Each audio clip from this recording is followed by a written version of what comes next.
அன்பு ஊடக நண்பர்களுக்கு வணக்கம்.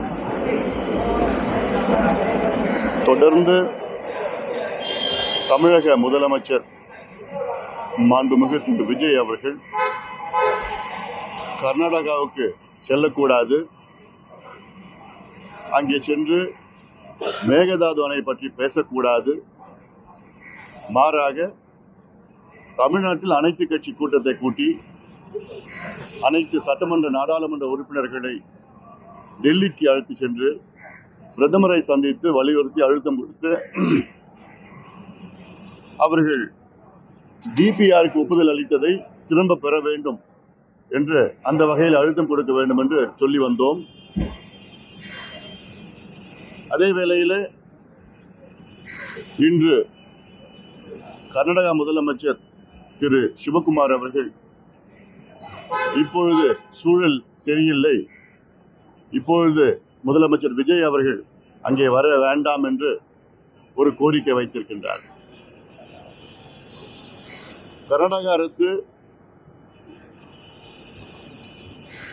அவர்களுடைய கர்நாடகாவில் உள்ள அணைகளில் இன்று கொள்ளளவு 68 டிஎம்சி 4 அணைகளில் கடந்த 20 நாட்களில் 2 முறை மத்தியில் Kaveri water management board Karnataka அரசு உடனடியாக தண்ணீரை திறந்துவிட வேண்டும் என்று சொன்னார்கள். இந்த 20 நாட்களில் 2 முறை சொல்லியும் எங்களிடம் தண்ணீர் இல்லை என்று பொய்யை சொல்லி காவிரி நடுவர் மன்றம் இறுதி தீர்ப்பு, உச்சநீதிமன்றம் இறுதி தீர்ப்பு, அதற்கேற்ப அந்த டைம் டேபிள் படி ஜூன் மாதம் தமிழகத்திற்கு 9.1 டிஎம்சி கொடுத்திருக்கணும், ஆனா கிடைச்சது 2.1 டிஎம்சி. ஜூலை மாதம் 32 டிஎம்சி தண்ணீரை கர்நாடகா கொடுத்திருக்கணும் காவிரி மூலமாக, நமக்கு கிடைச்சது 0.4 டிஎம்சி. மத்திய அரசும் சொல்லி, மத்திய நீர்வளத்துறை அமைச்சகத்தையும் சொல்லி, உச்சநீதிமன்றம் தீர்ப்பு இருக்கு, ஆனால் எதையும் கர்நாடக அரசு மதிக்கவில்லை. இப்படி மதிக்காத கர்நாடக அரசிடம் போய் பேசுவது பிரயோஜனப்படாது. இங்கே காவிரியில தண்ணி வரல, மேட்டூர் அணை ஜூன் 12 திறந்திருக்கணும், இன்னைக்கு வரைக்கும் திறக்கல. நாளைக்கு ஆகஸ்ட் 1, குறுவை சாகுபடி போயிடுச்சு, முடிஞ்சு போயிடுச்சு. அடுத்து சம்பாவுக்கு தண்ணி இருக்குமான்னு தெரியல. மேட்டூர் அணையில சுத்தமா தண்ணி கிடையாது, ஆனா கர்நாடக அணையில் 67 டிஎம்சி இருக்கு. ஒரு நல்லிணக்கத்திற்காக ஒரு 10 டிஎம்சி நாங்க திறந்து விடுறோம் அப்படின்னு சொன்னா அதுவும் இல்லை. அப்போ எதைத்தான் நம்புவாங்க, எதைத்தான் மதிப்பாங்க கர்நாடகாவில்? இந்த சூழலில் பேச்சுவார்த்தை என்ன போய் பேச போறாங்க? மேகதாது அணையே வேண்டாம்னு சொல்லிடாச்சு, அது சம்பந்தமா என்ன பேசுவதுக்கு என்ன இருக்குன்னு தெரியல எங்களுக்கு. அடுத்தது, நேத்து மாநிலங்களவையில் என்னுடைய கேள்விக்கு பதில் அளித்த மத்திய சுற்றுச்சூழல் அமைச்சகம், வனத்துறை சுற்றுச்சூழல் அமைச்சகத்தில் நான் கேள்வி கேட்டிருந்தேன். மத்திய அரசு என்வரன்மெண்டல் கிளியரன்ஸ் கொடுத்துருக்குறாங்களான்னு கேள்வி கேட்டிருந்தேன். அதுக்கு பதில் என்னன்னா, 2019 அங்கே ஒரு ப்ரப்போசல் கொடுத்துருக்காங்க கர்நாடக அரசு. ஆனால் அந்த ப்ரப்போசலில் 2 மாநிலங்கள் பிரச்சனைனால அதை நாங்கள் திருப்பி அனுப்பிச்சிட்டோம். அது இல்லாமல் டிபிஆர் வரல, புதிய டிபிஆர் வரல, எல்லாம் இந்த காரணத்தால நாங்கள் இது என்வரன்மெண்ட் கிளியரன்ஸ் கொடுக்கல அப்படின்னு சொல்லியிருக்கிறாங்க. அது மட்டும் இல்லை, நேற்றைய முன்தினம் இன்னொரு கேள்விக்கு பதில் என்னன்னா, இப்போ அந்த டிபிஆரை திருப்பி அனுப்பிச்சிருக்கிறாங்கன்னு செய்தி வந்திருக்கு. அதனால இப்போ நமக்கு சட்ட ரீதியில நமக்கு கொஞ்சம் கொஞ்சமா சாதகமா வந்துட்டு இருக்கு. இப்போ என்ன செய்யணும் தமிழக அரசுனா, கர்நாடகா அணையில தண்ணி இருக்கு, மத்திய அரசு வலியுறுத்தி இருக்கு, மத்திய நீர்வளத்துறை அமைச்சகம் அழுத்தம் கொடுத்து திறந்து விடணும்னு சொல்லியிருக்கிறாங்க. 3500 கன அடி திறந்து வினாடிக்கு 3500 கன அடி திறந்து விடணும்னு சொல்லியிருக்கிறாங்க. ஆனால் எதையும் மதிக்காத கர்நாடக அரசு, நம்ம தமிழக அரசு நேரடியாக உச்சநீதிமன்றம் போனோம். உச்சநீதிமன்றம் சென்று கர்நாடகாவை தண்ணீரை திறக்க வைக்க வேண்டும். தண்ணி இல்லைன்னா கூட பரவாயில்லை, தண்ணி வச்சிருக்கிறாங்க. கபினி அணையில கிட்டத்தட்ட 93 விழுக்காடு தண்ணி வச்சிருக்கிறாங்க. ஏமாவதியில் கிட்டத்தட்ட 90 விழுக்காடு இருக்கு. ஆக 67 டிஎம்சி வச்சிருக்கிறாங்க, 68 டிஎம்சி வச்சிருக்கிறாங்க. அதுல ஒரு 10 டிஎம்சி கூட கொடுக்க முடியாதா? இது தென்மேற்கு வந்திருக்கு, இன்னும் கொஞ்சம் பின்னால மழை வரப்போகுது. ஆனாலும் அப்போ மழை வரப்போகுதுன்னு அப்படி திட்டமிட்டும் ஆனாலும் கொடுக்க மாட்டாங்க. மத்தியில என்ன சொல்லியிருக்காங்கன்னா, வர தண்ணி கர்நாடகா அணையில வர தண்ணியில 6ல் 1 பங்கு தான் திறந்து விட சொல்றாங்க. 6ல் 1 பங்கு தான் திறந்து விட சொல்றாங்க. அதுக்கே எங்களால் முடியாதுன்னு சொல்லிட்டு இருக்காங்க. வேண்டுமென்றே அங்க ஒரு பதட்டமான சூழலை உருவாக்க திட்டமிட்டு இருக்கிறாங்க. இதெல்லாம் நல்லதுக்கு இல்லை. இந்தியாவில் இருக்கிற ஒரு மாநிலம், இந்தியாவின் இறையாண்மையை எதிர்த்து கர்நாடக அரசு செயல்பட்டு கொண்டு இருப்பதாக ஒரு சூழல் வந்திருக்கு. நாளைக்கு நமக்கும் அவங்களுக்கும் பிரச்சனை, நமக்கு அவங்களும் சட்டம் ஒழுங்கு, அங்க இருக்கிற தமிழர்களுக்கு பிரச்சனை, இப்படி எல்லாம் தூண்டி விட்டு பிரச்சனையை உருவாக்குவது அது திட்டமிட்டு பண்ணிட்டு இருக்கிறாங்க. ஒருபொழுதும் மேகதாது வரப்போறது கிடையாது, வர விட போறது கிடையாது. அதுக்கு சட்ட போராட்டம் தான் பண்ணணும். அரசியல் போராட்டம்னா நம்ம மத்தியில போய் பார்த்து ஒன்று ஒன்றா எக்ஸ்பிளைன் பண்ணி நம்ம பண்ணணும். அதில் அதனால இந்த இந்த இந்த இந்த வகையில தமிழக அரசுடைய அணுகுமுறை இருக்க வேண்டும்.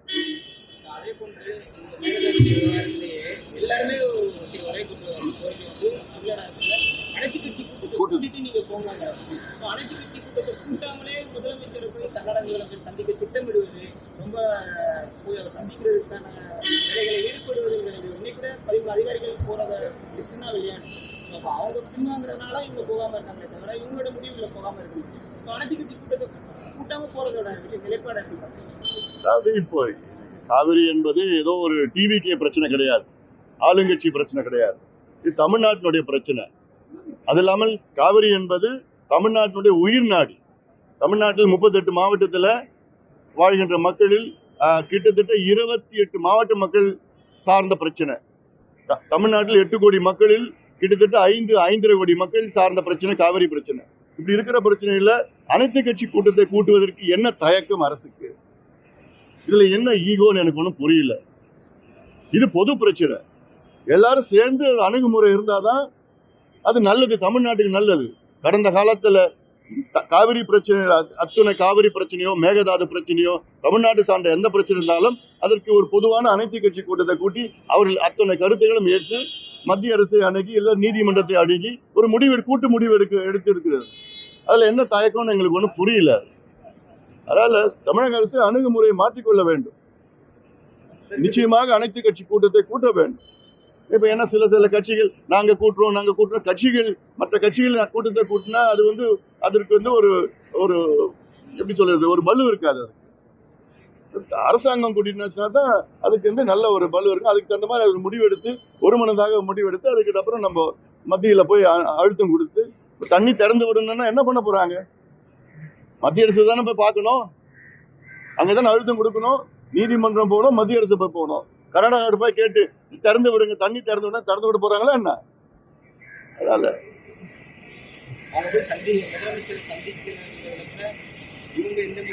இன்னும் அறிவிப்பு கூட வரலையே. இங்க அறிவிப்பு போறாங்களா இல்லையானே தெரியல. அது என்ன ரகசியம்னு எனக்கு ஒன்றும் புரியல. அதான் சொல்றேன், என்ன ரகசியம் அது? நீங்க போறீங்கன்னா போறீங்கன்னு சொல்லுங்க, போலன்னா போலன்னு சொல்லுங்க. எதுவும் இல்லாம அங்க இருக்கிற முதலமைச்சர் சொல்றாரு இப்ப வர வேண்டாம்னு சொல்றாருன்னா அப்ப நீங்க ரகசியமா பேசிட்டு இருக்கீங்களா?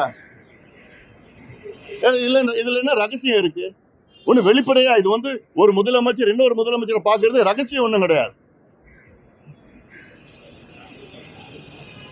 அவங்க நீர் திறக்காம இருக்கிறதுக்கு தொடர்ந்து உறுதியா இருக்காங்க. தீர்மானம் போட்டதோட முடிஞ்சு இப்போ யாருமே சந்திக்கவே இல்லை. ஒன்றிய அமைச்சர்கள் சார்பா யாருமே சந்திக்கல, கூட்டல. உச்சநீதிமன்றத்துல எப்படி நம்ம வழக்கு தொடுக்கணும், வழக்கறிஞர் ஆலோசனை கூட்டத்தில் எதுவுமே நடக்கல. முதலமைச்சர் இதர பணிகளை மேற்கொள்றாரு தவிர அந்த மேகதாது குறித்து தனிக்கவனம் செலுத்த மாட்டேங்கிறாருங்கிற ஒரு குற்றச்சாட்டை இருக்கு. இல்ல, இப்போ மேகதாது சம்பந்தமா சட்டமன்றத்துல ஒரு தீர்மானம் நிறைவேற்றினா போதுமா என்ன? நிறைவேற்றி மத்திய அரசுக்கு அனுப்பிவிட்டால் போதுமா? உறுதியாக இது கூட்டத்தை கூட்ட வேண்டும். இப்ப தண்ணி திறந்து விடலன்னா அங்க போய் மத்திய அரசுல போய் அழுத்தம் கொடுக்கணும். யாராவது அமைச்சர்கள் போய் பார்த்துட்டோம், பேசுங்க, அழுத்தம் கொடுங்க, இதுதான் செய்யணும். இல்ல உச்சநீதிமன்றம் போங்க, இந்த டைம் டேபிள் படி அவங்க கடைபிடிக்கல, தண்ணி வச்சிருக்கிறாங்க, திறந்து விட மாட்டாங்க, அட்லீஸ்ட் ஒரு நெகட்டிவ் ரிமார்க்னா வரட்டும். ஏன்னா பிற்காலத்துல அது பயனுள்ளதா இருக்கும். அதுல ஏன்னா அவங்க கர்நாடகாவில் ரொம்ப பிடிவாதமா இருக்கிறாங்க, திறந்து விட முடியாதுன்னு சொல்லிட்டு இருக்காங்க.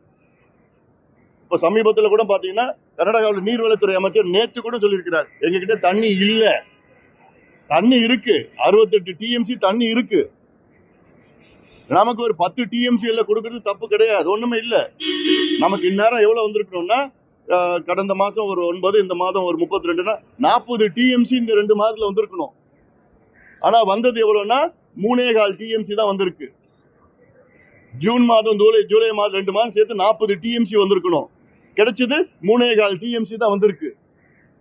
அப்போ இவ்வளோ தண்ணி கொடுக்கல, அப்போ என்ன நம்ம அமைதியா இருக்கணும்? உச்சநீதிமன்றம் டைம் டேபிள் தான் இது, உச்சநீதிமன்றம் கொடுத்த டைம் டேபிள் தான். உச்சநீதிமன்றம் கொடுத்த டைம் டேபிளை மதிக்கலன்னா நேரம் உச்சநீதிமன்றம் நம்ம போனோம். நீங்க சொன்னதுதான் மதிக்கல, கர்நாடகா மதிக்கல, அவங்க சொல்லுவாங்க, திறந்து விட சொல்லுவாங்க. கடந்த காலத்தில் நடந்திருக்குது. தமிழ்நாடு காங்கிரஸ் நிலைப்பாடு வந்து மேகதாதுவை கட்டக்கூடாது என்று இருந்தாலும் அது வெறும் ஒரு பேட்டியோடய முடிந்து போயிடுது. மேகதாதுவை கட்டக்கூடாதுன்ற அவங்க தலைமையை போய் சந்திக்கிறது, அவங்க தலைமை மூலமா கர்நாடக அரசு ஆட்சியில் இருக்க காங்கிரஸுக்கு அழுத்தம் கொடுக்கிறது, எந்த செயலுமே செய்யாம ஒரு அமைச்சரவையில் இடம்பெற்றிருக்க தமிழ்நாடு அமைச்சரவையில் இடம்பெற்றிருக்க காங்கிரஸ் கட்சி வந்து அப்படியே இருக்கிறத எப்படி பார்க்கணும்? அந்த செயல்பாடுகளுமே ஏங்க அவங்கள பத்தி பேசி நேரத்தை வீணாக்காதீங்க. எவ்வளவு தொடர்ந்து கடந்த முறையுமே அவங்க அந்த கூட்டணியில் இருந்தாங்க, கடந்த முறையுமா தொடர்ந்து அப்படியே செயல்பட்டு இல்லை. இப்ப இன்னொன்னு, நாளைக்கு வந்து மரியாதைக்குரிய ராகுல் காந்தி அவர்கள் தமிழகத்துக்கு வர இருக்கின்றார். நீங்க ஊடக நண்பர்கள், நீங்க கேள்வி கேளுங்க அவரை, இந்த கேள்வி நீங்க கேளுங்க, ஒரே ஒரு கேள்வி கேளுங்க. நீங்க அந்தமான் தீவுல இருக்கிற கிரேட் நிக்கோபார் திட்டத்தை நீங்க எதிர்க்கிறீங்க. அங்க வந்து சூழியல், அங்க வந்து கெடுப்பது, மனத்தை அழிப்பது, காடுகளை அழிக்கின்ற திட்டம் அது என்று, அதற்காக நீங்க அதை எதிர்க்கிறீங்க. அதே போன்று மேகதாது திட்டமும் காட்டை அழிச்சு அணை கட்ட திட்டம் தான். அதுவும் 12,500 ஏக்கர் காட்டை அழிச்சு அணையை கட்டணுமா, அதை நீங்கள் ஒப்புதல் அளிப்பீங்களான்னு இந்த ஒரே ஒரு கேள்வி மரியாதைக்குரிய ராகுல் காந்தியிடம் நீங்க கேளுங்க. ஊடக நண்பர்கள் கேட்பீங்களா? அவசியம் கேளுங்க. அந்தமான்ல காட்டு அழிக்க கூடாதுன்னு சொல்றார், அதை நாங்க ஏத்துக்கிறோம். அதே போன்று இங்க மேகதாது பகுதியில் 12,500 ஏக்கர் காட்டு அழிக்க கூடாதுன்னு ராகுல் காந்தி அவர்கள் சொல்லுவாரா? சொல்லணும். இந்த கேள்வி இதை கேட்டு விட்டா உடனே என்னென்னமோ பேசிட்டு இருக்கிறார்.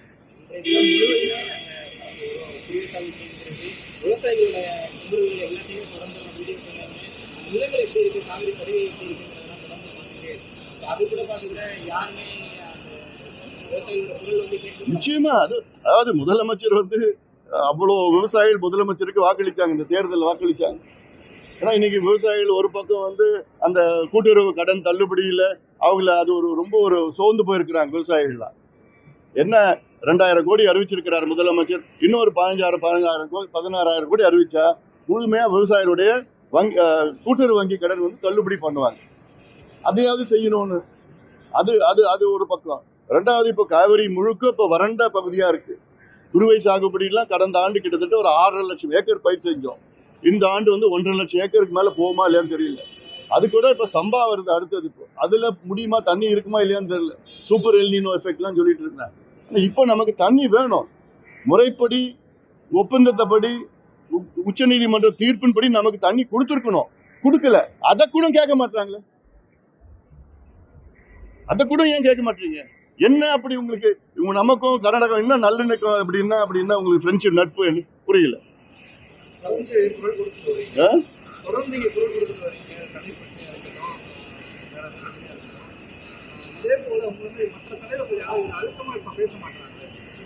அது நீங்க அவங்க கிட்ட போய் கேட்கணும். ஏன்னா இது வந்து நான் பேசுறது வந்து ஏதோ எனக்கு ஒரு அரசியல் அப்படிலாம் இல்லை. எனக்கு தமிழ்நாட்டு மக்கள் நலம் பெற வேணும். என்னென்ன பிரச்சனை இருக்குதா, தமிழ்நாட்டு பிரச்சனை இப்போ இன்னைக்கு இருக்கிற சூழல் வந்து மேகதாது பிரச்சனை தான் நம்பர் 1 பிரச்சனை, இப்போதைக்கு இருக்கிற பிரச்சனை தமிழ்நாட்டில். ஏன்னா இப்போ இருக்கிற காவிரி டெல்டாவில் வந்து விவசாயிகள் வந்து இன்னைக்கு மிகப்பெரிய அளவில் பாதிப்பு. இப்போ இந்த ஒரு மாதத்துல வந்து அரிசி விலை 10 ரூபாய் ஏற்றிருக்கிறாங்க. இப்போ நமக்கு காவிரியில் தண்ணி வரல, குறுவை சாகுபடி செய்யலைன்னா அரிசி விலை 30 ரூபாய் ஏறும். இதெல்லாம் இன்டைரக்டான பிரச்சனை வரும். இது முதலமைச்சரும் அரசும் புரிஞ்சுக்கணும். இல்லை ஏன்னா இதுல பேக்டோர் நெகோசியேஷன் என்னன்னு எனக்கு தெரியல. எனக்கு பின் கதவு வழியா என்ன பேசுறாங்களான்னு தெரியல. இது வெளிப்படையான பிரச்சனை. இது வெளிப்படையான பிரச்சனை அணுகணும். நம்ம உறுதியா கர்நாடகா இவங்க நினைச்சிருக்காங்க, முதலமைச்சர் விஜய் போய் கர்நாடகாவில் போய் தண்ணி கேட்டானா கொடுத்துடுவாங்க, மேகதாது அணை கட்ட வேடான்னு சொன்னா அப்படியே நிறுத்திடுவாங்க அப்படின்னு ஏதோ ஒரு எண்ணத்துல இருக்கிறார். நிச்சயமா எவ்வளவு பேரை பார்த்துட்டாங்க அவங்க. அதுவும் இதுல யாரு, டி.கே. சிவகுமார், அவருடைய தொகுதியில வருது மேகதாது அணை. அவர் மீண்டும் முதலமைச்சரா வரணும்னு திட்டமிட்டு இருக்கிறார். 2028 அங்க தேர்தல் வருது. அது வரைக்கும் விட போறது கிடையாது. இன்னும் பிடிவாதமா இருப்பார். இன்னும் பதட்டமான சூழல் கொண்டு வருவார். இது வச்சுக்கிட்டு தான் அவர் அடுத்தது எலெக்ஷன்ல வெற்றி பெறதுக்கு திட்டமிட்டு இருக்கிறார். இந்த சூழ்ச்சியில போய் விஜய் அவர்கள் விழக்கூடாது. யூனியன் கவர்மெண்ட்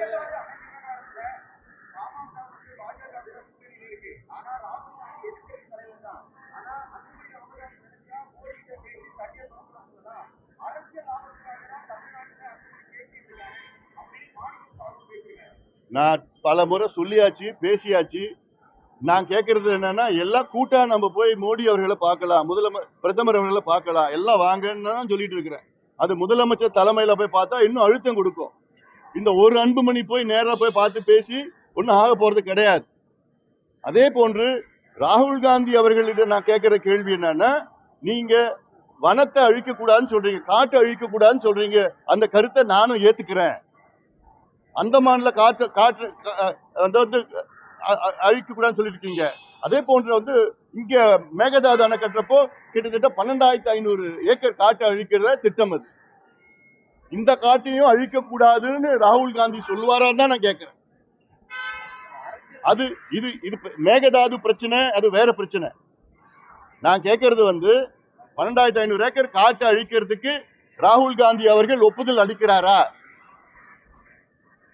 இதுல நான் அரசியல்லாம் பண்ணல. நான் இதுல அரசியல் காரணங்களுக்காக தமிழ்நாட்டோட உரிமை மறுக்கப்படுகிறது. பாஜகவா இருக்கட்டும், சென்ட்ரல்ல கவர்மெண்ட் பாஜகவா இருக்கட்டும், கர்நாடகாவோட அரசியல் காரணங்களாக தமிழ்நாட்டுக்கான உரிமை மறுக்கப்படுகிறது. இப்போ நானும் பாஜக அரசே நான் கடுமையான விமர்சனம் பண்ணிட்டு இருக்கிறேன். இந்த மேகதாது பிரச்சனையில, காவிரி பிரச்சனையில நான் செய்யாமலாம் இல்லை. இதுல பிஜேபியும் சரி காங்கிரஸும் சரி 2 பேரும் சூழ்ச்சி செஞ்சுதான் இந்த மேகதாது பிரச்சனையில கையாளுறாங்கன்னு நான் வெளிப்படையாக தான் சொல்லிட்டு இருக்கிறேன். மறைமுகமா நான் சொல்லலையே. நான் ஏன்னா சட்டம் இருக்குது, அக்ரிமெண்ட் இருக்குது, உச்சநீதிமன்ற தீர்ப்பு இருக்கு, எல்லாம் இருக்கு. அதை மீறி எப்படி இவங்க டிபிஆருக்கு விரிவான திட்ட அறிக்கை, டீடைல் ப்ராஜெக்ட் ரிப்போர்ட், அதுக்கு எப்படி மத்திய அரசு அனுமதி கொடுத்தாங்க? தப்பு. தமிழ்நாடு அனுமதி இல்லாம அங்க மத்திய அரசு அனுமதி கொடுக்க கூடாது. அந்த வகையில தான் நான் வெளிப்படையா நான் பேசிட்டு தான் இருக்கிறேன். இது ஏதோ நான் ராகுல் காந்தி பத்தி பேசுறோம், காங்கிரஸ் பத்தி பேசுறோம், அதெல்லாம் வேற இதெல்லாம். ஆமா, அவங்க மேகதாது கர்நாடகாவில் அங்க இதுக்கு முன்பு பிஜேபி ஆட்சி செஞ்சுட்டு இருந்தாங்க, இப்போ காங்கிரஸ் செஞ்சுட்டு இருக்காங்க. தேர்தல் வருது. ஆனா பிஜேபியும் சரி காங்கிரஸும் சரி அந்த தேர்தலுக்காக கர்நாடகாவுக்கு சாதகமாக செயல்பட்டு இருக்காங்க. நான் வெளிப்படையா குற்றச்சாட்டு பண்ணிட்டு இருக்கேன்.